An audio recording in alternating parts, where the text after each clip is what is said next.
बार की बात है। एक शहर में दो छोटे बच्चे थे, रिया और राहुल। दोनों ही बहुत तेज और बुद्धिमान थे। वो दोनों काम में अपनी मम्मी पापा की मदद करते थे।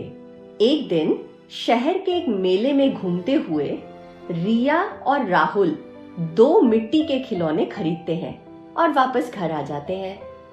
रिया अपने खिलौने को बिस्तर के पास रख देती है और सो जाती है। राहुल भी ऐसा ही करता है। आधी रात बीतती है कि अचानक राहुल की नींद खुल जाती है। उसे कमरे के बाहर कुछ आवाजें सुनाई देती है। तभी राहुल बोलता है, ये आवाज कैसी है? सभी तो सो रहे हैं, फिर बाहर कौन हो सकता है? ये देखने के लिए राहुल उठकर कमरे से बाहर जाता है और जैसे ही बाहर का नजारा देखता है वह एकदम भौचक्का रह जाता है। वो भागता हुआ वापस कमरे में आता है और रिया को उठाता है। राहुल घबराते हुए बोलता है, रिया उठो, प्लीज जल्दी उठो, देखो कमरे के बाहर वो दोनों खिलौने। रिया बोलती है, क्या हुआ राहुल, क्यों इतनी रात को चिल्ला रहे हो?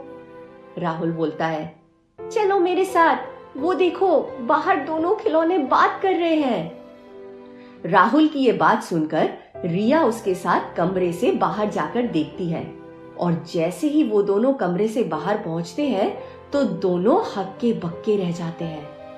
दोनों भाई बहन असमंजस में पड़ जाते हैं और वापस कमरे की तरफ मुड़ते हैं, पर दोनों खिलौने बच्चों को देख लेते हैं। तभी एक खिलौना जादू करता है और देखते देखते रिया और राहुल भी एक खिलौने जितने छोटे हो जाते हैं। दोनों घबराते हुए जैसे ही पीछे मुड़ते हैं तो उन्हें वहां मिट्टी के दोनों खिलौने ठीक उनके पीछे खड़े दिखाई देते हैं। खिलौनों को देखकर दोनों भाई बहन बहुत डर जाते हैं और डर की वजह से बहुत तेज चिल्लाने लगते हैं। लेकिन वो दोनों इतने छोटे हो चुके होते हैं कि अब उनका चिल्लाना किसी को सुनाई नहीं देता। वो लोग कुछ बोल पाते इतनी देर में वो मिट्टी के खिलौने उन दोनों को अपने साथ कैद करके उसी खिलौने वाले के पास ले जाते हैं जहां से दोनों बच्चों ने उन्हें खरीदा होता है। खिलौने वाला बोलता है, वाह मेरे होशियार खिलौने, और दो नए नौकर ले आए हो, मुझे बहुत खुशी हुई। तभी एक खिलौना बोलता है, मालिक इन दोनों ने हमें देख लिया था, इसलिए हम कुछ चोरी नहीं कर पाए और इन्हें कैदी बनाकर यहाँ ले आए। इसके बाद वो खिलौने बनाने वाला उन दोनों बच्चों को एक छोटे से कमरे में डाल देता है और वहां से चला जाता है। उसके साथ खिलौने भी चले जाते हैं। दोनों बच्चे उदास होकर वहां बैठ जाते हैं और उसी तरह से सो जाते हैं। अगले दिन जब उनकी नींद खुलती है तो वो देखते हैं कि खिलौने वाला उनके सामने ही खड़ा है। वो उन दोनों को मिट्टी खोदने के काम में लगा देता है और रिया और राहुल मिट्टी खोदने में लग जाते हैं। तभी दोनों बच्चे बोलते हैं, हमें जल्दी से यहाँ से बाहर निकलने का कोई रास्ता ढूंढना होगा। दोनों भाई बहन ये बात करते हुए मिट्टी लेकर खिलौने वाले के पास पहुंचते हैं और छुपकर खिलौने वाले को जादू करते हुए देखते हैं।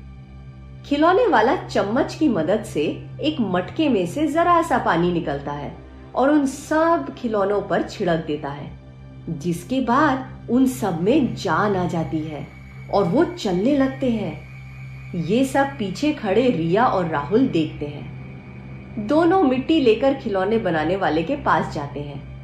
वो उन दोनों को अपने हाथ पर उठाकर बाकी सभी खिलौने के पास रखने ही वाला था कि उसका हाथ डगमगा जाता है और राहुल उसके हाथ से गिरकर जादुई पानी के मटके में गिरने वाला होता है, जिसे खिलौने बनाने वाला झट से लपक कर पकड़ लेता है। खिलौने बनाने वाला खुद से बोलता है, हे भगवान, बच गया आज तो मैं। अगर ये बच्चा इसमें गिर जाता तो आज मैं बर्बाद हो जाता। खिलौने वाले की ये बात राहुल सुन लेता है। रात को जब वो खिलौने वाला उन दोनों को वापस कमरे में बंद करता है तो राहुल सारी बात रिया को बता देता है।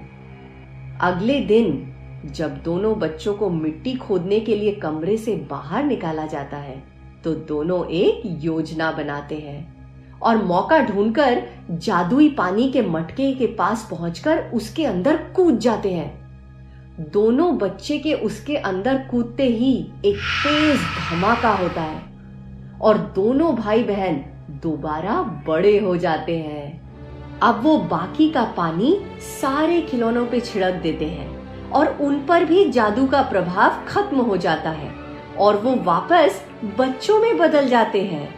अब सारे बच्चे धीरे धीरे खिलौने वाले के पास पहुंचते हैं और सब मिलकर उसे एक कमरे में बंद कर देते हैं।